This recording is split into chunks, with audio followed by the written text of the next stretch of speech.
Salam à Toubko.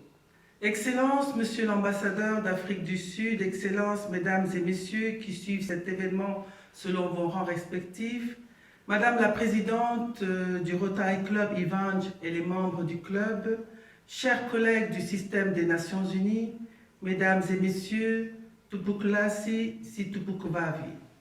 C'est un honneur et un réel plaisir pour moi de pouvoir participer à cette conférence virtuelle qui marque la fin des activités entreprises dans le cadre de la célébration de la journée Nelson Mandela qui s'est étalée tout au long de ce mois.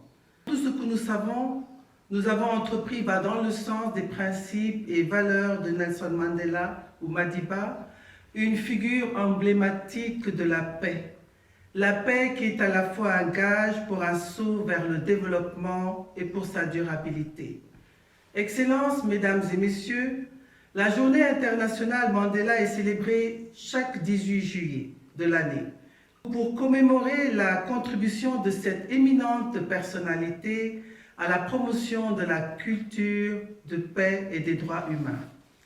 L'esprit de la journée Nelson Mandela est de consacrer 67 minutes de son temps à une œuvre au service de la communauté.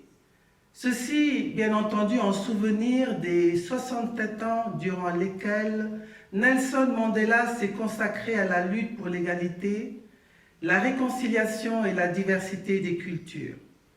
Le système des Nations Unies tient à manifester ses reconnaissances envers l'ambassade de l'Afrique du Sud et du Rotary Club Ivanj pour leurs belles initiatives, ainsi qu'à tous les sponsors et les clubs pour l'ONU qui ont soutenu nos activités cette année.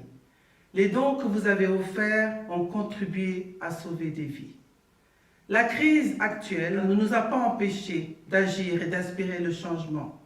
Dans ce contexte de Covid-19, nous devrions plus que jamais laisser l'esprit de Mandela nous inspirer et nous guider.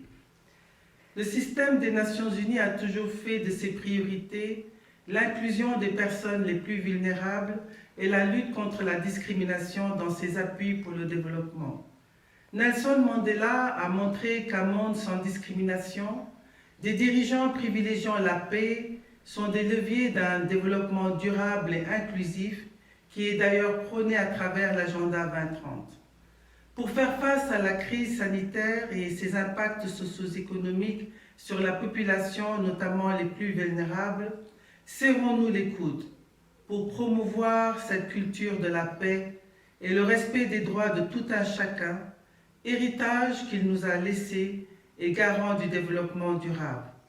Enfin, je voudrais remercier également les jeunes pour leur engagement en contribuant au concours de slam et de projets d'innovation cette année.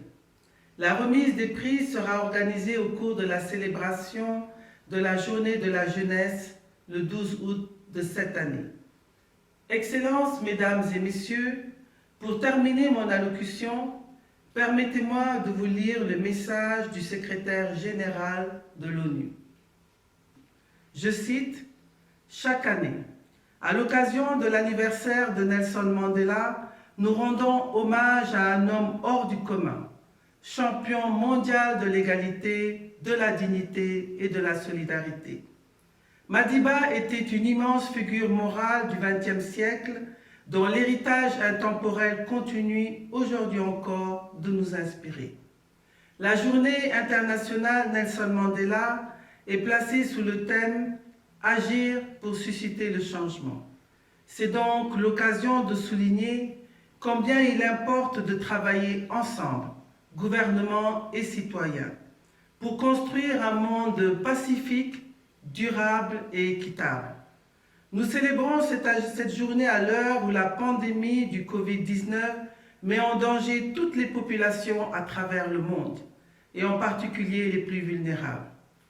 Face à ces vulnérabilités, les chefs d'État et de gouvernement doivent saisir l'importance fondamentale d'être unis et solidaires.